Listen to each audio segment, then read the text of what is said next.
निजगढ अन्तर्राष्ट्रिय विमानस्थलको यस्तो छ पछिल्लो अपडेट। दर्शकबिन नमस्कार, तपाईहरू यदि मलाई हेर्दै हुनुहुन्छ खबर संवाद, यदि हाम्रो च्यानललाई अहिलेसम्म पनि सब्स्क्राइब गर्नुभएको छैन भने कृपया सब्स्क्राइब गर्नुहोला र सँगै रहेको बेल आइकनलाई पनि क्लिक गर्न नभुल्नुहोला भन्दै लागौं आजको भिडियो सामग्रीतर्फ। सरकारले सुरक्षित हवाई उडान र विकासमा इमानदारीपूर्वक चासो नराख्दा 2051 सालदेखि सुरु गर्ने भनिएको बाराको निजगढमा दोस्रो अन्तर्राष्ट्रिय विमानस्थल निर्माण अझै अलमलमा छ। यहाँ विमानस्थल बन्ने आवाज गुमनाम जस्तै भए पनि तत्कालीन प्रधानमन्त्री पुष्पकमल दाहाल प्रचण्ड नेतृत्वको सरकारले 2080 कार्तिक 23 गते विमानस्थल निर्माण गर्ने निर्णय गरेसँगै निजगढ अन्तर्राष्ट्रिय विमानस्थल बन्ने बाटो खुले पनि विमानस्थल निर्माण गर्न सरकारको अग्रसरता भने देखिएको छैन।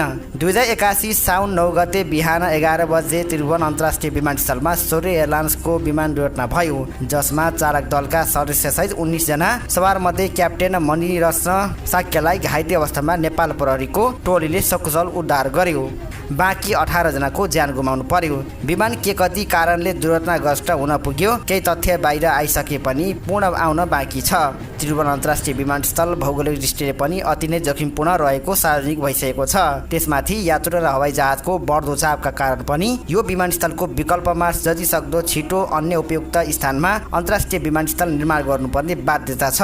अघिल्लो आर्थिक वर्षमा निजगढ अन्तर्राष्ट्रिय विमानस्थल निर्माण गर्न सरकारले बजेट छुट्याई काम सुरु गर्नुपर्ने हो, तर गरेन। चालु आर्थिक वर्ष 2081-82 को बजेट भाषणमा तत्कालीन अर्थमन्त्री वर्षमान पुनले निजगढ अन्तर्राष्ट्रिय विमानस्थल निजी साझेदारीमा निर्माण गर्न आगामी आर्थिक वर्षभित्र लगानीको ढाँचा र पूर्व तयारी कार्य सम्पन्न गरिने भन्दै झाडो टार्दै सरकारबाट बिदा भए। केपी शर्मा ओली पटक पटक मुलुकको प्रधानमन्त्री बने, तर उनले निजगढ अन्तर्राष्ट्रिय विमानस्थल निर्माण गर्ने विषयमा खासै चासो राखेको पाइँदैन। उनले गौतम बुद्ध अन्तर्राष्ट्रिय विमानस्थल र भैरव अन्तर्राष्ट्रिय विमानस्थल पूर्ण क्षमतामा सञ्चालन गर्ने बताइरहेका छन्। सो विमानस्थल पनि सञ्चालन हुनुपर्छ, तर भौगोलिक बनावट दीर्घकालीनसम्म सो विमानस्थल यात्रु र हवाई जहाजको चाप धान्न नसक्ने विज्ञहरूको भनाइ छ।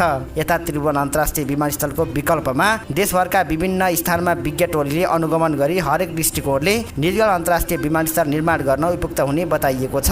30 वर्षदेखि निजगढ अन्तर्राष्ट्रिय विमानस्थल निर्माण गर्ने चर्चा चलिए पनि विमानस्थल निर्माण गर्न नदी खोलामा तटबन्ध 4 किल्ला घेर्ने जमिनको मुआवजा वितरण जस्ता सामान्य काम बाहेक विमानस्थल निर्माणको ठोस कार्य सरकारले अघि नबढाउँदा टाँगिया बस्तीका बासिन्दाहरूमा दुविधा पैदा भएको छ।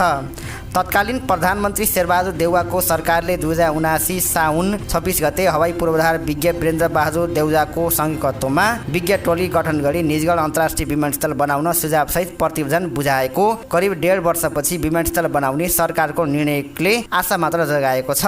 यसअघि 4 किल्ला घेर्ने कार्य सम्पन्न गरी प्रारम्भिक कार्यहरू भइसके पनि पछिल्लो पटक सर्वोच्च अदालतले दिएको आदेश बमोजिम सरकारद्वारा गठित विज्ञहरूको राय सुझावसहितको प्रतिवेदनले पुनः 4 किल्ला टोक्ने कार्यको थालनी गर्नुपर्ने अवस्था सिर्जना भएको दोस्रो अन्तर्राष्ट्रिय विमानस्थल आयोजना सिमरा 12 का प्रमुख इन्जिनियर विजय यादवले बताएका छन्।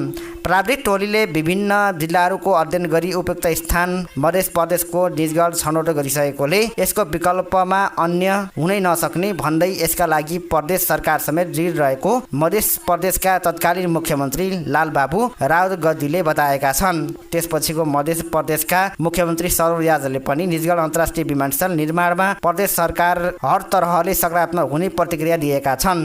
तत्कालीन प्रधानमन्त्री देउवाको सरकारले हवाई पूर्वाधार विज्ञ वीरेन्द्र बहादुर देउवाको संयुक्तत्वमा विज्ञ टोली गठन गरी स्थलगत यथार्थ वस्तुस्थिति सहित राय सुझाव प्रतिवेदन माग गरेको थियो। सर्वोच्च अदालतले रोक लगाएपछि सो विज्ञ टोली गठन हुनु अभावी तत्कालीन प्रधानमन्त्री देउवा, हालका राष्ट्रपति रामचन्द्र पौडेल, पुष्पकमल दाहाल प्रचण्ड, पूर्व प्रधानमन्त्री माधव कुमार नेपाल सहित गठबन्धन दलका प्रमुख नेताहरूले टाँगिया बस्ती र निजगढ पुगेर विमानस्थल बनाउने उद्घोष गरेका थिए। तत्कालीन पर्यटन मन्त्री योगेश भट्टराईले 4 वर्षभित्र टाँगिया बस्तीबाट अन्तर्राष्ट्रिय हवाई उडान हुने सम्मका प्रतिबद्धता व्यक्त गरेका थिए।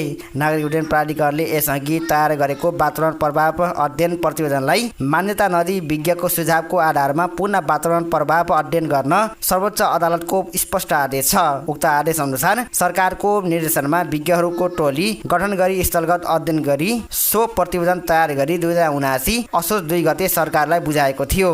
नेपालको बढ्दो हवाई ट्राफिक धान्न सक्ने पूर्ण क्षमताको अन्तर्राष्ट्रिय विमानस्थल आवश्यक रहेको मूल निष्कर्षको प्रतिवेदनमा भनिएको छ।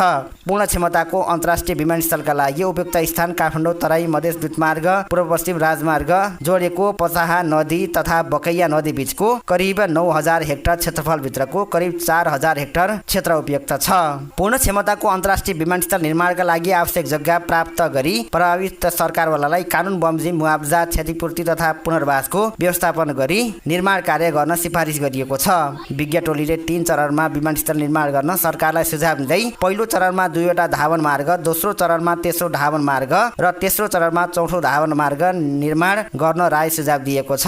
यसअघिका विमानस्थल निर्माणका लागि काठगाउँ, ककरी लगायतका 110 बिघा 3 कट्ठा नम्बरी जग्गा मध्ये 70 बिघा 19 कट्ठा 2 धुर 4 कनौवा जग्गा आयोजनाले आफ्नो स्वामित्वमा लिएर रु 47 करोड 76 लाख 10,257 रुपियाँ मुआवजा दिइसकेको छ र विमानस्थल बन्ने क्षेत्रमा रुखको गणना भए पनि हालमा भने थप कार्य अघि बढ्न नसकेको दोस्रो विमानस्थल निर्माण परियोजना सिमरा 12 का प्रमुख एवं इन्जिनियर विजय यादवले बताएका छन्। विमानस्थल निर्माणका लागि मुख्य समस्याका रूपमा रहँदै आएको राष्ट्रिय वन क्षेत्रभित्र रहेको टाँगिया बस्ती स्थानान्तरण हुने हो, जसमा 731 बिघा 14 कट्ठा वनको जमिनमा करिब 8000 मानिस बसोबास गर्छन्। विमानस्थल निर्माणका लागि चाहिने कुल 11875 बिघा क्षेत्रफल मध्ये पहिलो चरणमा 1900 हेक्टर अर्थात् 2850 बिघा वन क्षेत्रमा नम्बरिङ ट्र्याकिङ कार्यमा 2वटा प्लट अर्थात् 191 हेक्टर वन क्षेत्रमा नम्बरिङ ट्र्याकिङ सम्पन्न गर्दा 33% रुख र अन्य पोल साइजका रुख बिरुवा रहेको डिभिजन वन कार्यालय 12 ले जनाएको छ। राष्ट्रिय गौरवको अर्को आयोजना काठमाडौँ तराई मधेस द्रुतमार्ग निर्माण सम्पन्न भएपछि काठमाडौँसँग निजगढ स्थित अन्तर्राष्ट्रिय विमानस्थलको दूरी 72.5 किलोमिटर मात्र हुनेछ। भैरुवा र पोखरा अन्तर्राष्ट्रिय विमानस्थल त्रिभुवन अन्तर्राष्ट्रिय विमानस्थलको विकल्पमा हुन नसक्ने भएकाले पनि निजगढ अन्तर्राष्ट्रिय विमानस्थलको अति आवश्यकता महसुस गरिएको जानकारहरूको भनाइ छ। त्रिभुवन अन्तर्राष्ट्रिय विमानस्थलको क्षमता वार्षिक 92 लाख यात्रुलाई सेवा दिन सक्ने भए पनि प्रत्येक वर्ष नेपालको हवाई यात्रुको चाप 10% बढिरहेकाले बेलैमा सरकारको ध्यान जान अति आवश्यक छ।